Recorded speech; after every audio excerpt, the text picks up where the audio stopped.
This holiday season, come meet the Merry Mermaid, Scuba Santa and over 5,000 aquatic creatures only at VGP Marine Kingdom, Chennai. திரு பாலு, நேற்று முன்தினம் மருத்துவர் ராமதாஸ் அவர்கள் முதலமைச்சரை சந்தித்து சாதிவாரி கணக்கெடுப்பை நடத்த வேண்டும் என்று வலியுறுத்தியிருக்கிறார். அந்த கோரிக்கையோடு சென்றாலும் கூட அது ஒரு அணிமாற்றத்திற்கும் வாய்ப்பு இருக்குது.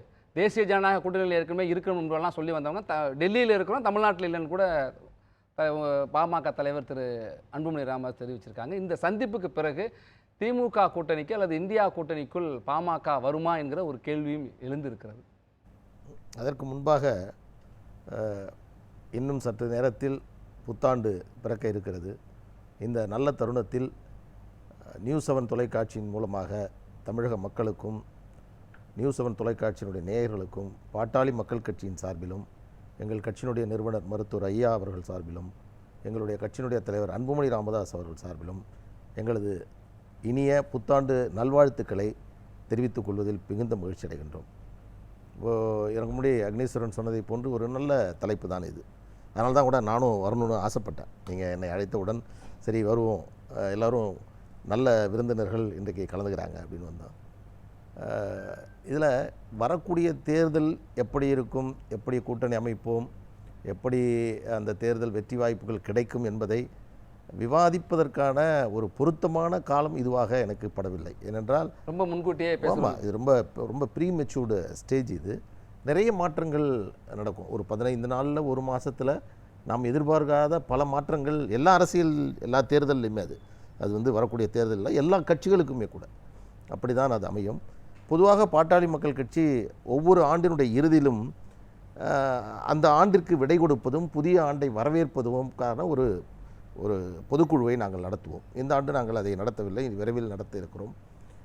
எனவே இந்த விவாதத்தில் நீங்கள் துவக்கத்தில் சொன்னது ஒரு விஷயத்தை நான் அதை கவனித்தேன். என்னவென்றால் 23க்கு விடை கொடுப்பது, 24 தேர்தல் ஆண்டை எப்படி எதிர்கொள்வது என்கின்ற பார்க்கும்போது 23இல் தமிழ்நாட்டில் ஒரு முக்கியமான ஒரு அரசியல் இயக்கமாக தமிழக மக்களுடைய நலன் சார்ந்த பிரச்சனைகளை சமரசமில்லாமல் எழுப்பக்கூடிய ஒரு இயக்கமாக இருக்கக்கூடிய பாட்டாளி மக்கள் கட்சி என்னெல்லாம் செய்த சாதனைகள் என்ன, எதிர்கொண்ட பிரச்சனைகள் என்ன என்று பார்க்கின்ற பொழுது பாட்டாளி மக்கள் கட்சி 23ஐ பொறுத்தவரையில் நடக்காது என்று சொல்லக்கூடிய சாதிவாரி கணக்கெடுப்பு நடத்த வேண்டும் என்ற ஒரு பிரச்சனையை கூர்மைப்படுத்தி மக்களிடம் எடுத்து சென்று எல்லோரும் ஏற்றுக்கொள்ளக்கூடிய வகையில் இன்றைக்கு திராவிட முன்னேற்றக் கழகம் உள்பட, ஏனென்றால் அவர்கள் இன்றைக்கு மாநில அளவில் எடுப்பதற்கு பதிலாக மத்தியில் எடுக்க வேண்டும் என்று சொல்லுகிறார்கள். ஆனாலும் கூட அப்பதான் சட்டப்பூர்வ அங்கீகாரம் பாதுகாப்பு கிடைக்கல.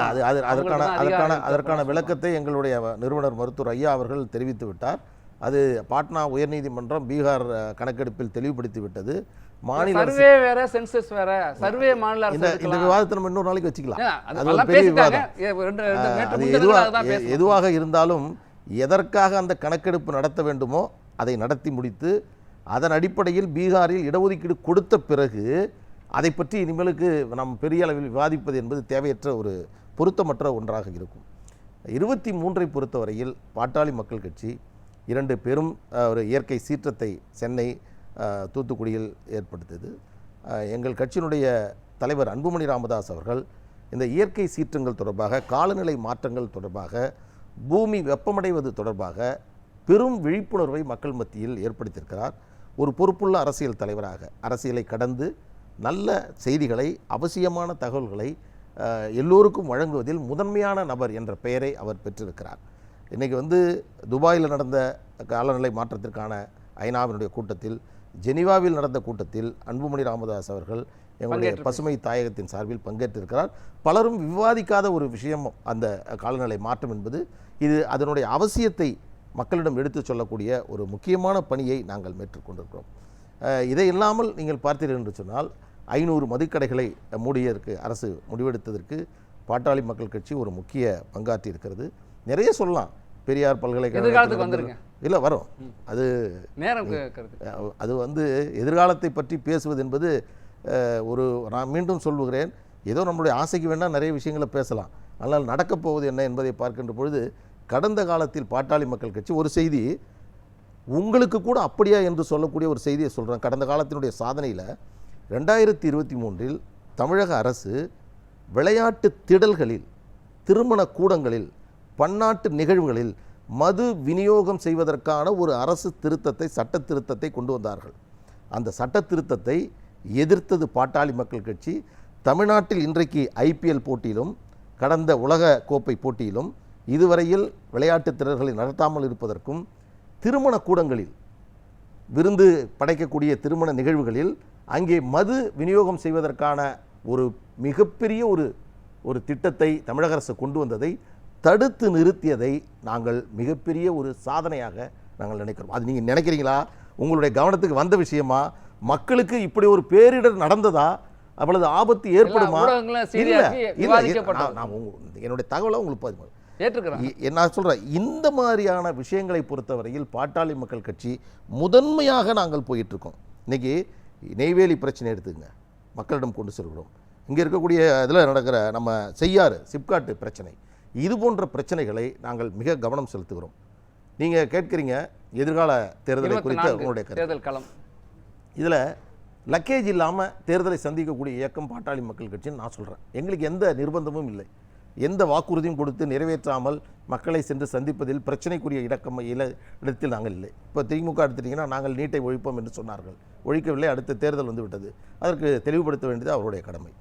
ஆனால் பாட்டாளி மக்கள் கட்சியை பொறுத்தவரையில் 2009ற்கு பிறகு தமிழ்நாட்டில் ஒரு பெரும் வெற்றியை எங்கள் இயக்கம் பெறவில்லை என்ற ஒரு தாக்கம், ஒரு ஏக்கம் எங்களுடைய தொண்டர்கள் மத்தியில் இருந்து கொண்டிருக்கிறது.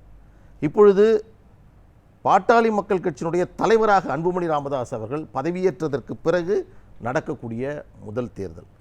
அப்படி பார்க்கின்ற பொழுது நிச்சயமாக வரக்கூடிய தேர்தலில் பாட்டாளி மக்கள் கட்சி வெற்றி பெற்றே ஆக வேண்டும் என்பதற்கான அரசியல் வியூகத்தை நாங்கள் வகுப்போம். இதில் பலமுறை எங்களுடைய ஐயா நிறுவனர் சொல்லியிருக்காரு. என்னென்னா 2026 தமிழகத்தில் ஆட்சி அமைப்பதற்கு தகுந்த வகையிலான யூகத்தை உருவாக்கி தேர்தல் களத்தை சந்திப்போம். அப்படிதான் நம்ம வந்து சொல்லியிருக்காங்க. 2026 பாமக தலைமையில் ஆட்சி அமையும் என்று எங்களுடைய எல்லா இயக்கத்திற்கும் அந்த கருத்து இருக்கும், தகவல் இருக்கும். முதல் கட்ட பார்வை எடுத்து ஒரே ஒரு தகவலை நீங்க பேசுறது முன்னாடி சொல்லணும். அது அப்ப சொன்னாதான் இதுக்கு நல்ல கூடுதலா இருக்கு. அதாவது உங்களுடைய கார்டை பார்த்தேன். அந்த கார்டுல ஒரு பக்கம் திமுக அண்ணன் மனுஷபுத்திரன் பேரை போட்டிருந்தீங்க, இன்னொரு பக்கத்தில் குணமாக நான் கவனித்தேன், நம்ம நாகராஜன் படத்தை போட்டிருந்தாங்க. தேசிய அளவில் பாஜக முதன்மையானுங்கிறதுக்காக அதை போட்டிருக்கீங்க. அப்போ திமுக தேசிய அளவில் முதன்மையாக போக போகுதுங்கிறதுக்காக போட்டிங்களா? அல்லது தமிழ்நாட்டில் காங்கிரஸ் பாஜக திமுகவோட இருக்குமா அல்லது இருக்காதா சந்தேகம் உங்களுக்கு வந்து அது இன்னும் உறுதியாக இல்லை, கொஞ்சம் குழப்பம் இருக்குது அப்படிங்கிறதுக்காக அதை போட்டிங்களா? எங்களெல்லாம் கீழே போட்டிருக்கீங்க. எங்களை ஆலோசகர்கள், நாம் தமிழர், நம்ம ஒரு அக்னி எல்லாரையும் போட்டி. அப்போது உங்களுக்கே இன்னும் என்னன்னா ஒரு உறுதியான நிலைப்பாடு என்பது வரல. இன்னைக்கு தமிழ்நாட்டில்னு எடுத்துக்கிட்டீங்கன்னா நீங்க குறிப்பிட்டதுனால நான் சொல்லிடுறேன், தப்பு கிடையாது. அது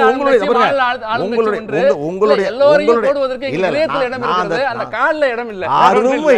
ஆஹா, இப்படி ஒரு கருத்தை கலைஞருக்கு அடுத்தபடியா சொன்ன முதல் பத்திரிகையாளர் என்ற பெருமையை நீங்க பெறுறீங்க. சந்தோஷம், வாழ்த்துக்கள். ஆனாலும் கூட இது போன்ற மாய பிம்பங்களை உடைத்தெறிய வேண்டியது தமிழக ஊடகங்களுடைய முதன்மையான கடமை. அந்த கடமையை 2024 தமிழ்நாட்டில் இருக்கக்கூடிய அத்தனை ஊடகங்களும் நேர்மையோடு செய்ய வேண்டும் என்று மனப்பூர்வமாக கேட்டுக்கொள்கிறேன். நன்றி. நம்ம தொடர்ந்து பேச